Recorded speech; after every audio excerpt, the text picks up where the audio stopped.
You know I'm absolutely annoyed with this, right? Thank you for sticking around, everybody. I really hope you did. Be sure to sign up for the Astrology Software class, where class will be interrupted 10,000 times. Unbelievable. Anyway, so we have these like rolling rolling internet blackouts here. Every once in a while, the lights will go down. It's like living in a war-torn country is what it is. Anyways, guys, thanks for hanging out with me. I'll let you guys come back on here for a second. We're going to dive into the astrology because, you never know when we're going to be able to deal with this. So I happen to have been looking up, and I don't know if I created a conflict or what the deal was, but, we're into day 4 of this Republican speaker thing. And what I was actually laughing about is that the Democrats are now talking to the Republicans saying, okay, which one will enough of us vote for to get in that will absolutely renegotiate all of the stuff. He's lost it or reported, I know it was 11 times as of yesterday. There's 20 defectors, right? And I think the non-negotiable is that they're going to want a Republican in there, but there are some real middle-of-the-road Republicans in the House, and that would really screw up a lot of things. It would be great for the country, though. It would be great for the country if we had some midstreamers here. I don't really see how many other... He lost 11 times. This is yesterday's news, though. I'm kind of seeing it come on here, but... he needs 218 votes. Let's take a look at the astrology. Because that's a thing. And by the way, we're also going to take a look at the astrology kind of in a vacuum a little bit too, but we do have the comparison here. So we're going to look at the United States. We're going to look at this kind of in a big concept first, right? So you have right here, you have our ascendant of Cancer in the, happening now in conjunction with our sun, with the natal sun of the United States. Well, it's in opposition. By the way, if you take a look at the outer rim of this, that is the transit for January 6th. In other words, today, the full moon. By the way, in a full moon, the moon is opposite the sun. That's why everybody's a little crazy, a little cray-cray, right? This is also happening in the 10th house, so it's going to be a public display of chicanery. I'm just making stuff up. But then you also have what's going on here in the 4th house. You have a Uranus return. You have a Pluto return here, everybody.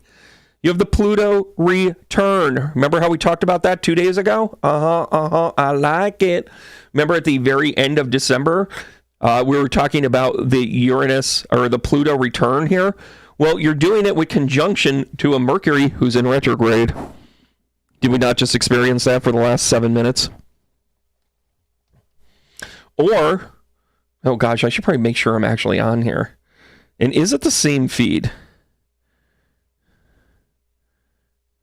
Oh, geez, it's not even the same feed.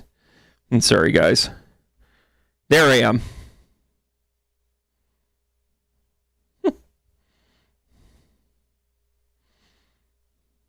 Viva Technology. Viva Technology. I went from 35 people watching to 4. I'm back. Thanks, Penny. Thank you so much.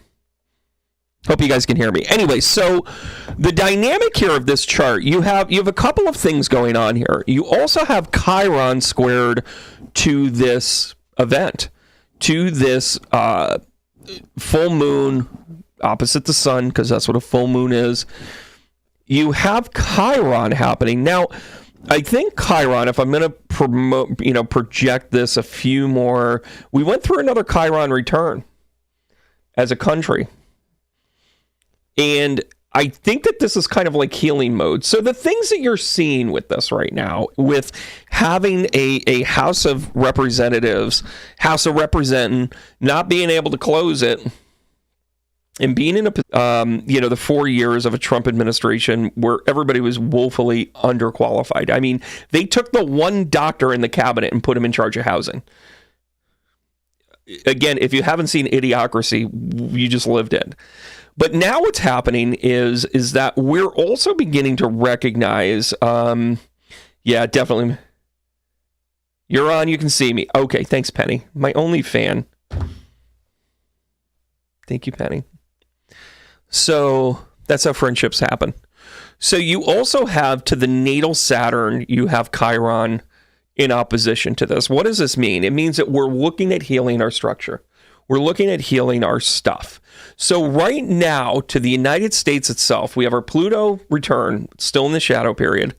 We have a conjunct with our Mercury in retrograde and Sun in opposition to our rising and the moon. Holy shnikes. You know, what makes us good as a country, what makes us good as a being, and by the way, look at that grand fix cross. I'm going to talk about why we're good here in a second and why we're not so good. So in the 2nd and the 8th house, we have the north and south node going on. Uh-oh, better call Manco. Because you've got the Taurus Scorpio here, 8th and 2nd house, and it is making a grand trine cross with the north node in Leo, which is in the United States natal, with the south node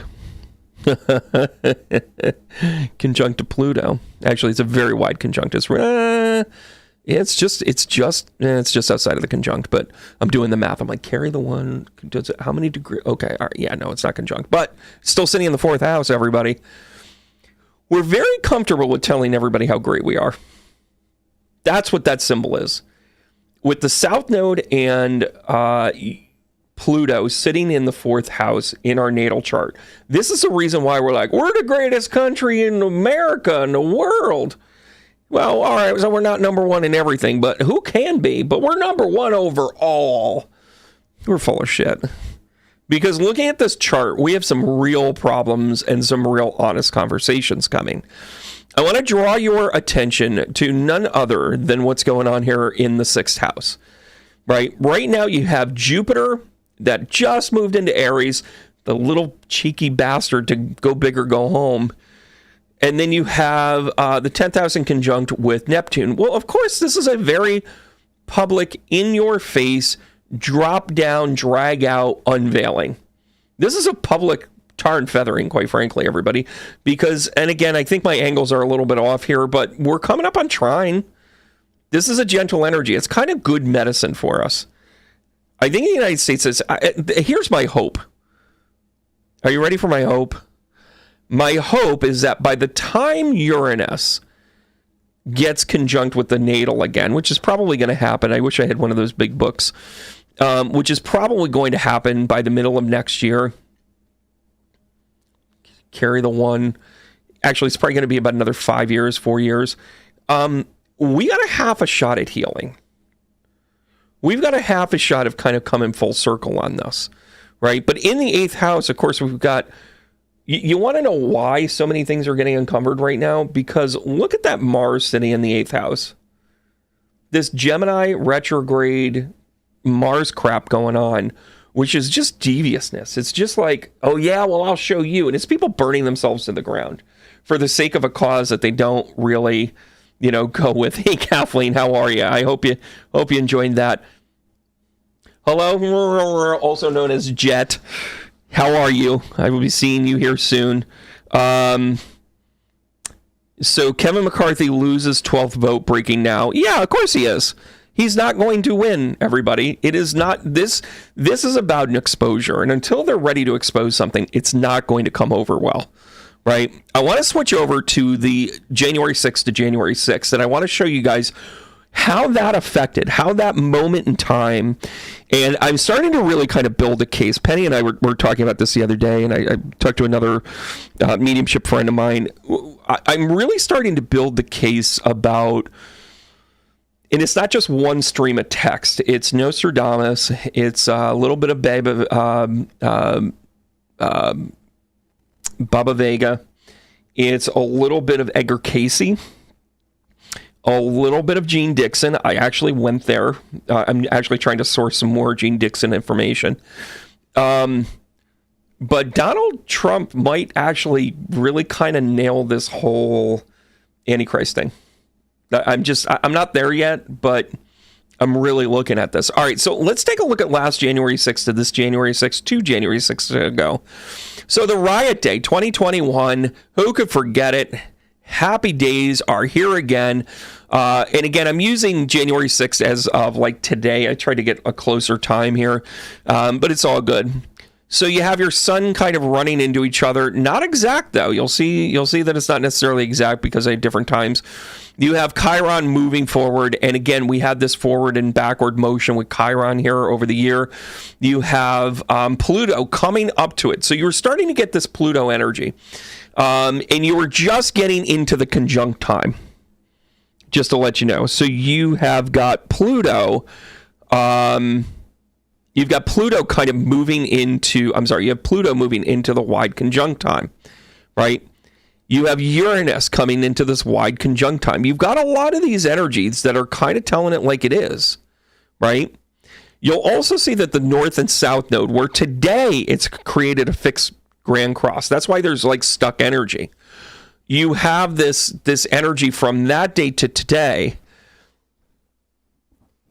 This is kind of interesting to me.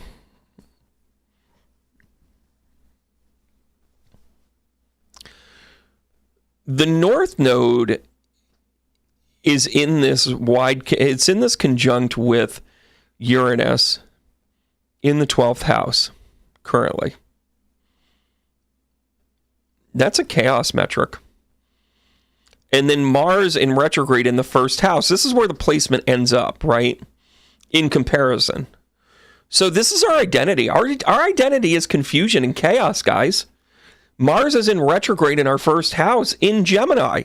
In any other sign, you can be like, we'll just do it, whatever. With Gemini, it's like, nah, my camera's offended now. So, wow. Holy moly. And I know I should be paying attention to Saturn here.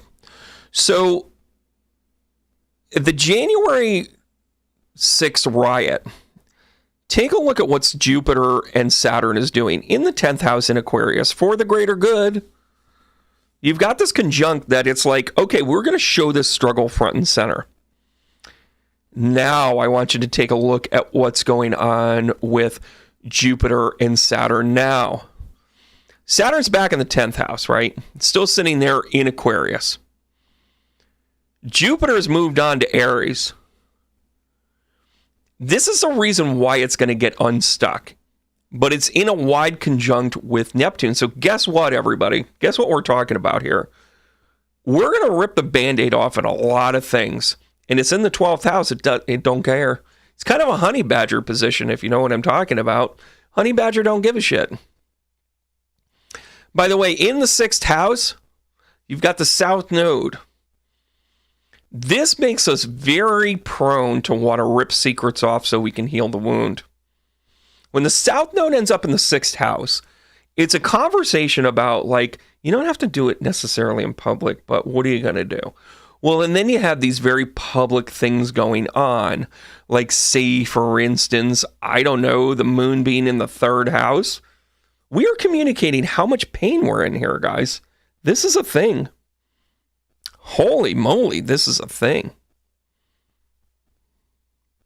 And you know, I'm going to go here. You'll notice that Mercury is coming up on itself in the 9th house. This is lessons, everybody. The sun in the 9th house in conjunct with Mercury in retrograde is kind of the lessons coming to a head. 9th house is about the education in which we have the study abroad. Could also mean that our enemies abroad, and by the way, I've been watching a lot of what's going on in the Ukraine war.